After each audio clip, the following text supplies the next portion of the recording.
Welcome friends, this is Abhishek Yadav and welcome to our channel ATP मंत्रा।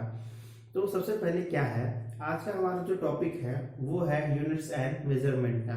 ठीक है, तो इस टॉपिक को पढ़ने से पहले हम थोड़ा सा ये डिस्कस करना चाहेंगे कि फिजिक्स हम क्यों पढ़ते हैं। ठीक है, तो फिजिक्स पढ़ने का हमारा जो मेन मोटिव होता है वो होता है कि हम जो नेचर को समझ सके, नेचर की जो डिफरेंट फिनोमिनाज हैं उन्हें एक्सप्रेस कर सके, उस चीज के लिए क्या है हम फिजिक्स पढ़ते हैं। ठीक है, तो अब नेचुरल फिनोमिनाज को जो है हम एक्सप्रेस कैसे करेंगे, उसके लिए दो चीजों की आवश्यकता होती है। पहला चीज ये कि भाई हम उसे मेजर कर सकें।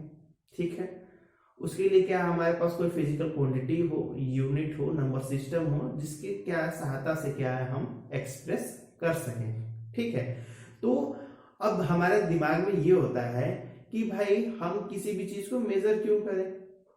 ठीक है, तो कोई भी चीज को बिना मेजर किए हुए हम उसके बारे में बता कैसे सकते हैं। किसी तरीके का एक्सपेरिमेंट करेंगे, मेजरमेंट करेंगे, तभी तो हम उसके बारे में कुछ बता पाएंगे। अदरवाइज हम कैसे एक्सप्लेन करेंगे कि हाँ क्या चीज है ये, कैसा है ये। ठीक है, अब जैसे मान लीजिए मैं एक एग्जांपल देता हूँ आपको। सपोज ये पेन है। ठीक है, अगर हमें इसकी लेंथ बतानी हो तो विदाउट मेजरमेंट तो हम इसका लेंथ बता नहीं सकते हैं।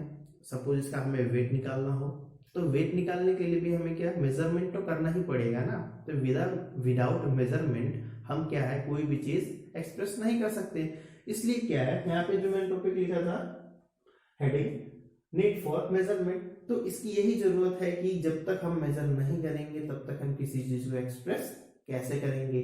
ठीक है, तो अब क्या है हम ये जानेंगे उसके बाद कि फिजिकल क्वांटिटीज क्या होती हैं और फिजिकल क्वांटिटीज को क्या है फिर मेजरमेंट में हम कैसे यूज करते हैं। उस चीज के लिए क्या है पहले हम फिजिकल क्वांटिटीज को समझते हैं। देखिए यहाँ पे मैंने लिखा हुआ है all those quantities which can be measured directly और indirectly and in terms of which the laws of physics can be expressed are called physical quantities. ठीक है, कोई भी क्वांटिटीज होती है अगर उसे हम जो है डायरेक्टली या फिर इनडायरेक्टली मेजर कर सकते हैं, वो सारी की सारी जो क्वांटिटीज होती हैं वो क्या फिजिकल क्वांटिटीज होती हैं।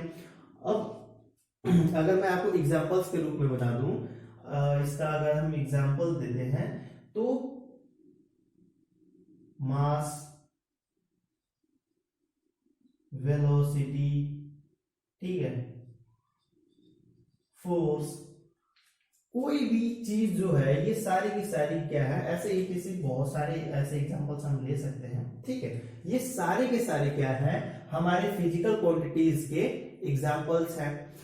अब क्या है ये बहुत सारे आपने क्वांटिटीज हो जाएंगे, बट इन्हें क्या है फर्दर हम इस फिजिकल क्वांटिटीज को टू टाइप्स में क्या है डिवाइड करते हैं। ठीक है, ताकि जो है हम अलग अलग इन क्वांटिटीज का क्या है स्टडी कर सकें।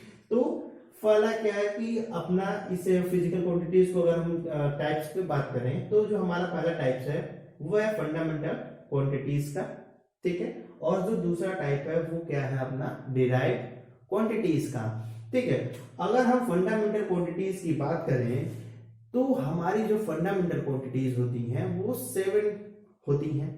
ठीक है, और फंडामेंटल क्वांटिटी हम इसे क्यों कहते हैं, फंडामेंटल क्वांटिटी हम इसलिए कहते हैं क्योंकि ये जो क्वांटिटीज होती हैं which are independent to each other, किसी दूसरे क्वांटिटी पे क्या है वो डिपेंडेंट नहीं होती हैं, इसलिए क्या फंडामेंटल क्वांटिटी कहते हैं। अब देख लेते हैं कौन कौन से हमारे फंडामेंटल क्वांटिटीज हैं। ठीक है, पहले की हम बात करते हैं तो मास जो है हमारा फंडामेंटल क्वांटिटी है। लेंथ जो हो गया ये भी हमारा फंडामेंटल क्वांटिटी है। ठीक है, टाइम भी है,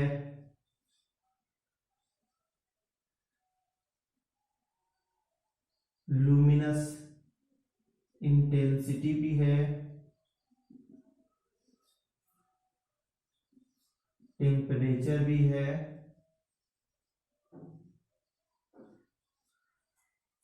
सेक्स की बात करते हैं तो हमारा बचा क्या इलेक्ट्रिक करंट,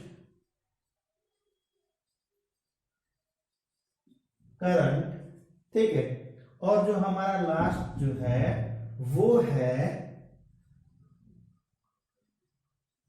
अमाउंट ऑफ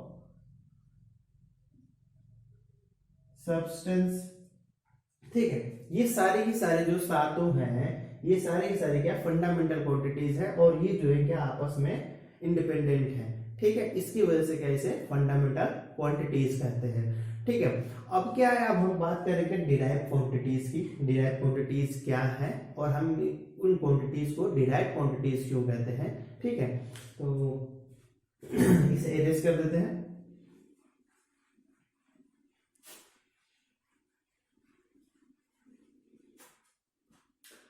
हमारी जो डिराइव क्वांटिटीज है ये जो है फंडामेंटल क्वांटिटीज पे डिपेंडेंट होती हैं, इसकी वजह से क्या है हम इन्हें डिराइव क्वांटिटीज कहते हैं। ठीक है, अब जैसे अगर मैं बात करता हूं आपकी वेलोसिटी की, तो वेलोसिटी क्या है,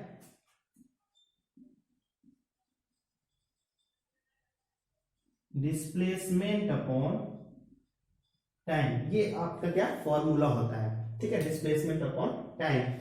अब जो डिस्प्लेसमेंट है ये क्या लेंथ, इसका जो यूनिट होगा वो लेंथ में जो यूनिट हम यूज करते हैं वही सारे क्या डिस्प्लेसमेंट के लिए हम यूज करते हैं।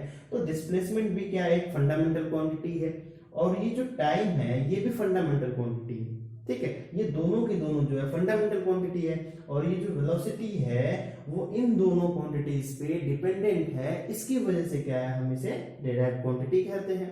ठीक है, अगर मान लीजिए मैं आपको एक और एग्जांपल दे देता हूं, एक और एग्जांपल देते हैं एक्सेलरेशन का।